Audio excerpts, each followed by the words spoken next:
അയ്യപ്പേട്ട, നാളെ സെക്രട്ടേറിയറ്റ് വളയുകയാണ് ആശമാർ. ആശമാർ എന്ന് പറയുന്ന അവരുടെ ജീവിതത്തിൽ യാതൊരു തരത്തിലുമില്ല ഒരു ആശയും ഇല്ലാതെയാണ് അവർ ജീവിക്കുന്നത്. വെറും ദിവസക്കൂലി വെറും 232 രൂപയാണ്. അത് ഉയർത്തണമെന്നാണ് അവരുടെ പ്രധാനപ്പെട്ട ആവശ്യം.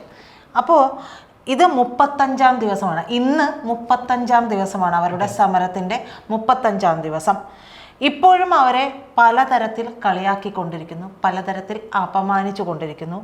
ആരോഗ്യമന്ത്രി എന്നൊരു മന്ത്രി ഈ സംസ്ഥാനത്തിനുണ്ടോ എന്നുള്ള ഒരു സംശയം എനിക്ക് അവിടെ ബാക്കി നിൽക്കുന്നുണ്ട്. പത്രപ്രവർത്തകയായിരുന്നപ്പോൾ ഘോരഘോരം പ്രസംഗിക്കുകയും മന്ത്രിയായപ്പോൾ ഇതിൻ്റെ ഒരു ചെറുവിരലനക്കാൻ പോലും കഴിയാത്ത രീതിയിലേക്ക് ഈ ആരോഗ്യരംഗത്തെ മുഴുവനും നശിപ്പിച്ച അവസ്ഥയിലേക്ക് അവർ അത് കൊണ്ടുവന്ന് എത്തിക്കുകയും ചെയ്തിട്ടുണ്ട്.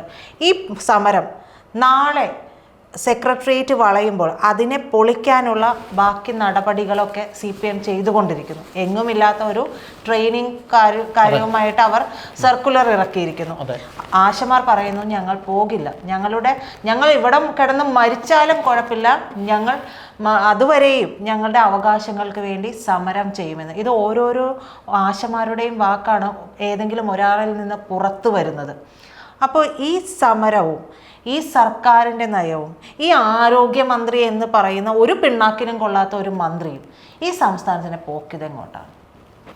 പ്രീത, നമ്മളെ ഇതിൽ പ്രീത പറഞ്ഞ ഒരു 2 കാര്യങ്ങൾ എടുത്തുകൊണ്ട് ആദ്യം സംസാരിക്കാം. അതായത് ആശാവർക്കർമാരെ സമരം 35-ാം ദിവസമാണ് അല്ലേ ഇന്ന്. അപ്പോൾ ഈ സമരം പൊളിക്കാനായിട്ട് തുടക്കം മുതൽ CPM ശ്രമിച്ചുകൊണ്ടിരിക്കുകയാണ്. അപ്പോൾ തൊഴിലാളി വർഗ പാർട്ടി എന്ന് പറയുകയും, അതായത് നമ്മൾ ഇപ്പോൾ ഉദാഹരണം പറഞ്ഞാൽ കേന്ദ്രവും കൂടെ ചെയ്യുന്ന ഒരു കാര്യത്തിൽ ഇപ്പോൾ നമ്മൾ ഒരു സിമ്പിളായ ഉദാഹരണം പറയുമ്പോൾ നമ്മളൊരു ടെലിവിഷൻ പ്രോഗ്രാം കാണുകയാണെങ്കിൽ കോ ബ്രാൻഡഡ് ബൈ എന്നൊക്കെ പറയുന്നത് പോലെ ഈ പറയുന്ന സംഭവങ്ങളിൽ ഒരു കോ ബ്രാൻഡഡ് പദവി ഇവർക്ക് വേണ്ടതാണ് കേന്ദ്രത്തിന്. അപ്പോൾ കോ ബ്രാൻഡഡ് ഇവർ കേരളം അതിൽ ഒരിക്കലും സമ്മതിക്കുന്നില്ല. ഇവിടുന്ന് കോ ബ്രാൻഡഡ് വെളിയിൽ പറയത്തില്ല, എല്ലാം ബ്രാൻഡ് ചെയ്യുന്ന ഇവരാണെന്ന രീതിയിൽ. അതാണ് കേന്ദ്രവും ഇവരും തമ്മിലുള്ള വിഷയം. 2, ആശാ വർക്കർമാരെ ഈ സമരത്തിൽ നിങ്ങൾ പറഞ്ഞ മറ്റൊരു പോയിന്റ് ഇങ്ങനത്തെ ഒരു മന്ത്രിയെക്കുറിച്ചാണ്. ഈ മന്ത്രിയെക്കുറിച്ച് നമുക്ക് ഈ മന്ത്രി മാത്രമല്ല, വനം വകുപ്പ് മന്ത്രിയും ഈ മന്ത്രിയും മുഖ്യമന്ത്രി ഒരു ചുക്കും അവരെ നമ്മളിനി എന്തൊക്കെ പറഞ്ഞാലും ചെയ്യില്ല. കാര്യം ഏറ്റവും കൂടുതൽ CPM-ന് വരുമാനവും മുഖ്യമന്ത്രിക്ക് വരുമാനവും പലതരത്തിൽ ബൈ പേഴ്സണലി എന്ന് വേണമെങ്കിൽ പറയാം. മുഖ്യമന്ത്രിയുടെ പേഴ്സണൽ അക്കൗണ്ടിലേക്ക് വരെ ആരോഗ്യ വകുപ്പിൽ നിന്ന് ഈ മന്ത്രിയെ വെച്ച് നല്ല രീതിയിൽ അതിനുള്ള കമ്മീഷൻ, അതായത് ഈ സർക്കാരിൻ്റെ വികസനം എന്ന് പറഞ്ഞുകൊണ്ട് ചെയ്യാൻ ഒരുങ്ങിയ പല കാര്യങ്ങളും, ചെയ്യാൻ പുറപ്പെടാൻ പോകുന്ന കാര്യങ്ങളും ഒക്കെ കമ്മീഷൻ കൊണ്ടുപോവുക എന്നുള്ള ഒറ്റ കാര്യത്തിലാണ്. അപ്പോൾ ഒരു കള്ളം ചെയ്യാൻ പോകുമ്പോൾ ആ കള്ളം ചെയ്ത് പരിചയമുള്ളവർ ഇതിനകത്തെ കള്ളം മുൻകൂട്ടി കണ്ടുകൊണ്ടാണ് അതിനെ എതിർക്കുന്നത്. അവർ മാന്യന്മാരായതൊന്നുകൊണ്ടൊന്നുമല്ല, അതൊന്നും ഞാൻ പറയുന്നില്ല, അത് മറ്റൊരു രാഷ്ട്രീയമാണ്. എന്നാലും അത്തരത്തിൽ ഈ കമ്മീഷൻ കൊടുക്കുന്ന എന്തുകൊണ്ട് ഇത്രയും വിഷയം ഞാൻ മാറുന്നതല്ല, വനം വകുപ്പിൽ ഇത്രയും വിഷയങ്ങളുണ്ടായി, എത്രയോ മനുഷ്യരെ നിഷ്കരണം മൃഗങ്ങൾ കൊന്നിട്ട് ആ മന്ത്രിയെ ഒന്ന് തൊടാൻ ഇയാൾ തയ്യാറായോ? ഈ മുഖ്യമന്ത്രി തയ്യാറായോ? അപ്പോൾ അദ്ദേഹത്തിന് ഈ പറയുന്ന പോലെ എനിക്ക് കിട്ടണം പണം, കുഞ്ചൻ നമ്പ്യാർ ആ കവിത പോലെ തന്നെയാണ്, ദീപസ്തംഭം മഹാശ്ചര്യം, എനിക്കും കിട്ടണം പണം. അപ്പോൾ അതിന് അദ്ദേഹത്തിന് ചാലകങ്ങളായി നിൽക്കുന്ന 2 പേരെ അദ്ദേഹം ഒന്ന് മണ്ണ് നുള്ളിയിട്ട് പോലും നോവിക്കത്തില്ല. പിന്നെ നമ്മളൊക്കെ ഈ കിടന്ന് പറയുന്നതിൽ ഒരർത്ഥവുമില്ല. 2, അവരൊരു മാധ്യമ പ്രവർത്തകയായിരുന്നു. നിങ്ങൾ ആ റോസ്മേരി സംസാരിച്ചത് കേട്ടായിരുന്നു? അല്ല, നമ്മുടെ കവിയത്രി റോസ്മേരി പറഞ്ഞു, അവരോടൊപ്പം ജോലി ചെയ്തിട്ടുള്ള ഒരാളാണ് ഞാൻ. എൻ്റെ ഔദ്യോഗിക ജീവിതം, ഞാൻ എൻ്റെ കരിയറിൽ ഞാൻ അവരോടൊപ്പം ജോലി ചെയ്തിട്ടുള്ളതാണ്. അവരെന്തൊരു മാധ്യമ പ്രവർത്തകയാണെന്നറിയാമോ? അവർ ഈ പറയുന്ന ചാനൽ ചർച്ചകളിൽ ഡിബേറ്റിലൊക്കെ ഇരുത്തി പൊരിക്കുന്നത് ഇന്ന് നമുക്ക് ഓർമ്മയുണ്ട്. അതായത് MP നികേഷ് സാറ് റിപ്പോർട്ടർ ചാനലിൽ നിന്ന് മാറി അദ്ദേഹം പോകുന്ന സമയത്ത് ആ ചാനലിനെ പിടിച്ചു നിർത്തിയത് ഈ ഒരു മഹതിയാണ്, ഈ വീണ ജോർജാണ് ചെയ്തത്. അപ്പോൾ അന്ന് അവർ മാധ്യമപ്രവർത്തകരായിരുന്നപ്പോഴത്തേക്ക് അന്ന് ചെയ്തിരുന്ന മാധ്യമപ്രവർത്തനത്തിന് ഇന്ന് അതിൻ്റെ ഒരു മൺതരിയെങ്കിലും ഓർമ്മ അവരെ തലച്ചോറിലുണ്ടായിരുന്നെങ്കിൽ അവരിന്ന് ഈ പ്രവൃത്തി കാണുന്നതിന് ഇന്നിപ്പോൾ അവർക്കത് ചെയ്യാൻ പറ്റില്ല. പിണറായിയുടെ മാത്രമല്ല, അവർ മന്ത്രി മുഹമ്മദ് റിയാസിന്റെ ഏറ്റവും വേണ്ടപ്പെട്ട ഒരാൾ കൂടിയാണ്. അല്ല, മുഹമ്മദ് റിയാസിന്റെ എന്ന് പറഞ്ഞു കഴിഞ്ഞാൽ നമ്മൾ ഒരു കാര്യം റിയാസിനെ പറഞ്ഞുകൊണ്ടാണ്, അമ്മായിയച്ഛൻ്റെ പല കേസുകളുടെയും രേഖകൾ നമ്മുടെ തന്നെ സാറിൻ്റെ കോഴിക്കോട് ഓഫീസിൽ കയറി കത്തിച്ച് കളയുകയും ആ രേഖ കത്തിച്ച് കളഞ്ഞതിൻ്റെ അത് വെച്ച് വിലപേശിയിട്ടാണ് ഇപ്പം മകളെ കെട്ടിയെന്ന് വരെ കഥയുണ്ട്. അത് രാഹുൽ മാങ്കൂട്ടം മുഖത്ത് നോക്കി പറഞ്ഞു. ഞാൻ ആരുടെയും ഒരു കോപ്പും വെട്ടിക്കൊണ്ട് പോയിട്ടില്ലടാ, ഞാൻ ഇതായതെന്ന് മുഖത്ത് നോക്കി പറഞ്ഞു. ഇപ്പോൾ അത് വേറൊരു വിഷയമാണ്. അത് നിങ്ങൾ റിയാസിന്റെ കാര്യം പ്രൈത പറഞ്ഞുകൊണ്ടാണ്. അപ്പം നമ്മൾ ഇതിൽ പറയേണ്ട ഒറ്റ സംഗതി എന്ന് വെച്ചാൽ കമ്മീഷൻ കിട്ടുമ്പോൾ, അതായത് ഇങ്ങനെ വരുമാനം വന്നുകൊണ്ടിരിക്കുമ്പോൾ എന്തുകൊണ്ട് അങ്ങനെ ആവുമ്പോൾ മുഖ്യമന്ത്രി എങ്ങനെ ഇവരെ സംരക്ഷിക്കാതിരിക്കും? പിന്നെ 2 മാധ്യമപ്രവർത്തകയായിരുന്ന സമയത്ത് ഉണ്ടായിരുന്ന കാര്യങ്ങൾ പിന്നെ ചെയ്യാനെന്ന് പറഞ്ഞു കഴിഞ്ഞാൽ അതൊന്നും നമുക്ക് പ്രാവർത്തികമാക്കാൻ പറ്റില്ല. അവരിപ്പോൾ മന്ത്രിയാണ്. ചേട്ടാ മന്ത്രി ആയിക്കോട്ടെ, ഞാൻ ചോദിക്കുന്നത് ഇപ്പൊ നമ്മൾ മാധ്യമ പ്രവർത്തനം ചെയ്തുകൊണ്ടിരിക്കുന്ന 2 വ്യക്തികളാണ്. നമുക്ക് ഒരു ഏതെങ്കിലും ഒരു പദവിയിലേക്ക് പോവുകയാണെങ്കിൽ ഈ വകുപ്പിൽ ഇന്ന കാര്യങ്ങൾ ചെയ്യാം, ഒരു പ്രൊജക്റ്റ് മുഖ്യമന്ത്രിക്ക് മുൻപിൽ വെക്കാനെങ്കിലും കഴിയണ്ടേ?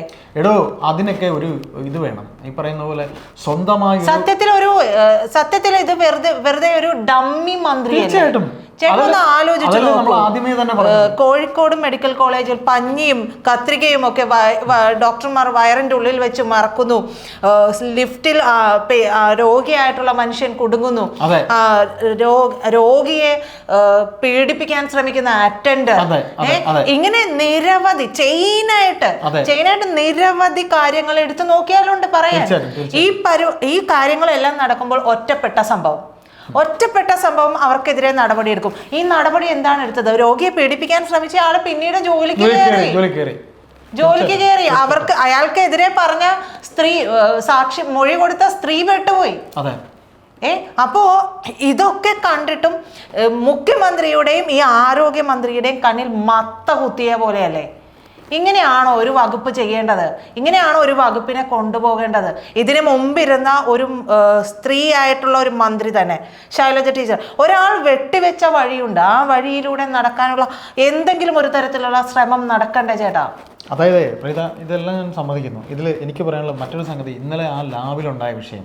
പ്രീത, ഈ മെഡിക്കൽ കോളേജ് നമ്മൾ അതായത് നമ്മൾ ഗവൺമെന്റ് ഇപ്പൊ പ്രീത പറഞ്ഞു വെച്ചതിൽ ഒന്നിൽ ലിഫ്റ്റിൽ കുടുങ്ങിയ ആ മനുഷ്യന്റെ ആയുസിന് വിലമുള്ളത് കൊണ്ടാണ് ആ മനുഷ്യൻ അന്ന് രക്ഷപ്പെട്ടത്.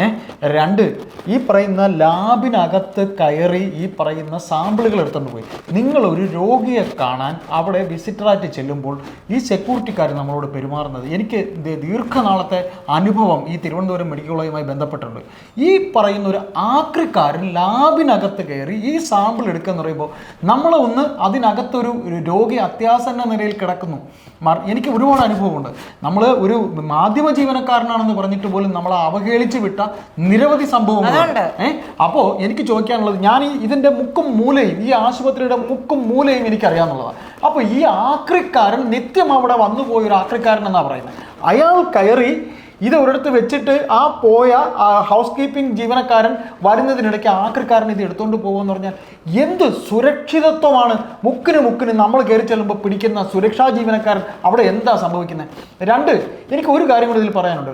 പ്രജിത, ഇതിനകത്ത് ഈ 17 സാമ്പിള് ഇങ്ങനെ കൊണ്ട് അവിടെ വെച്ചെന്ന് പറഞ്ഞു. ഇതിൽ ഈ പറയുന്ന കെമിക്കൽ ഫോർമാലിനിൽ സൂക്ഷിച്ചിരുന്നത് കൊണ്ട് 17 എത്രയെങ്കിലും മണിക്കൂർ, പിന്നെ എത്ര മണിക്കൂർ, 5 മണിക്കൂറോളം ഇത് പുറത്തിരുന്നു.